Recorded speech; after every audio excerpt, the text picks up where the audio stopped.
नमस्कार दोस्तों, हमारी आज की इस कहानी के नाम है देखभाल। देखो भाभी, शादी गुड्डे गुड़िया का खेल नहीं है। आप अच्छी तरह से देखभाल कर लड़की वालों को भी हाँ बोलना। इतनी जल्दी भी क्या है। मेरा तो ना जाने क्यों मयंक का इस घर में रिश्ता करने का मन ठुक नहीं रहा है। हमारा मयंक बहुत सीधा है। लड़की कुछ देर लग रही थी, आपने देखा नहीं किस तरह से बोल दिया मयंक से। अगर आप बिना दहेज के लिए शादी करने को तैयार है तो मुझे यह रिश्ता मंजूर होगा, क्योंकि मेरे माँ बाप के पास दहेज के लिए पैसे नहीं है। जब भैया ने सारी बात पहले ही खोल दी थी तो हम अपनी चुन्नी उठाकर भी लड़की को ले जाएंगे, तो वह लड़की को इतना बोलने की क्या जरूरत थी। सुनैना ने ऐसा कहने पे मालती जी अपनी ननद से हंसते हुए बोली, अरे दीदी, आजकल तो सभी लड़कियां इतना बोलती है और फिर अच्छा भी है। सब बातें पहले भी स्पष्ट हो जाए। मैंने अपने बहन के लिए गरीब घर का रिश्ता इसीलिए ढूंढा है क्योंकि बड़े घर की लड़कियां जल्दी से घर में एडजस्ट नहीं हो पाती है। वो अपनी ननद से कहती है, भगवान का दिया हमारे पास सब कुछ है। मयंक हमारा इकलौता लड़का है, जो कुछ है सब उसी का तो है। क्या हुआ अगर हम शादी का इंतजाम खुद ही अपने आप ही कर लेंगे। यह सीधा और सरल है। तभी तो मैं चाहती हूँ कि उसकी पत्नी अच्छी, सुंदर और समझदार हो। जीवन साथी एक दूसरे के पूरक होते हैं। ज़्यादा तेज करार लड़की आ जाएगी तो उसको भी पागल बनाकर रख देगी। उसकी ननद को बोल रही थी, एक बहू आनी है हमारे घर, हमारे बच्चे खुश रहे, बस इसके अलावा मुझे और कुछ नहीं चाहिए। आपने देखा नहीं मयंक उसकी सुंदरता पे कैसे लट्टू हुआ पड़ा है। मैं तो इतना ही चाहती हूँ कि घर में आए गए का सम्मान करे और सबसे घुल मिलकर रहे। कॉलोनी में कितने बहुएं देख चुकी हूँ।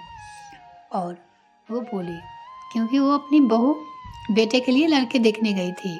मैं सास ससुर बहुत दूर की बात है, पति से नहीं निभा पा रही है।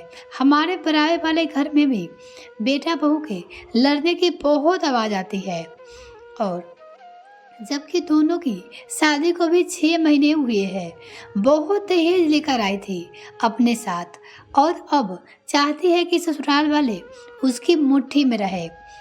आजकल तो दामाद से ज़्यादा घर में बहू लाते हुए डर लगने लगा है।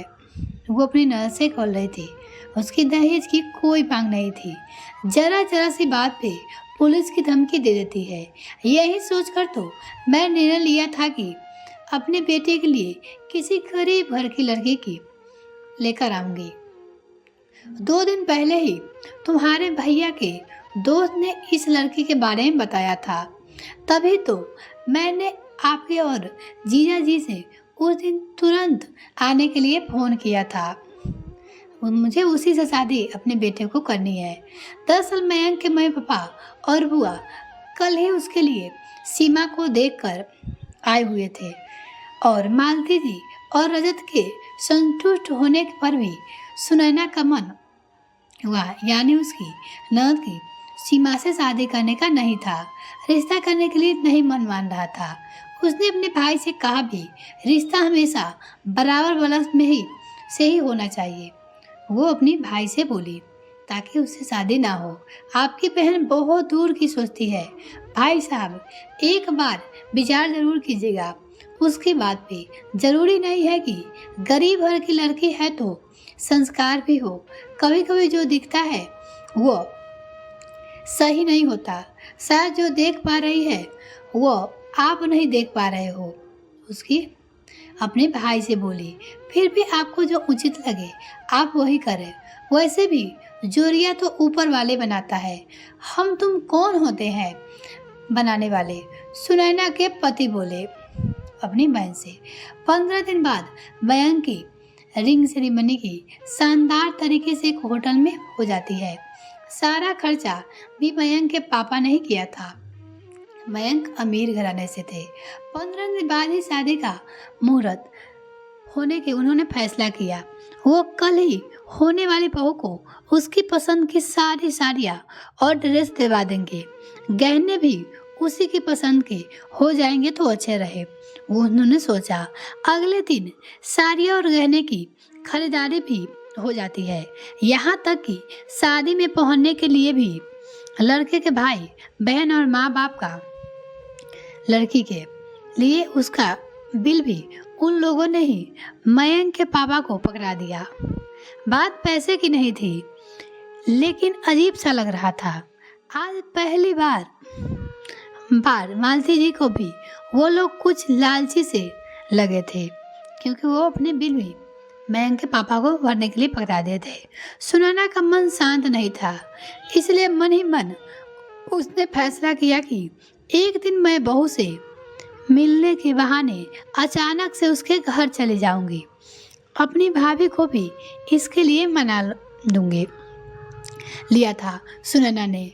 2 दिन बाद उन्होंने अचानक ही मालती जी और सुनैना सीमा के घर चली जाती है।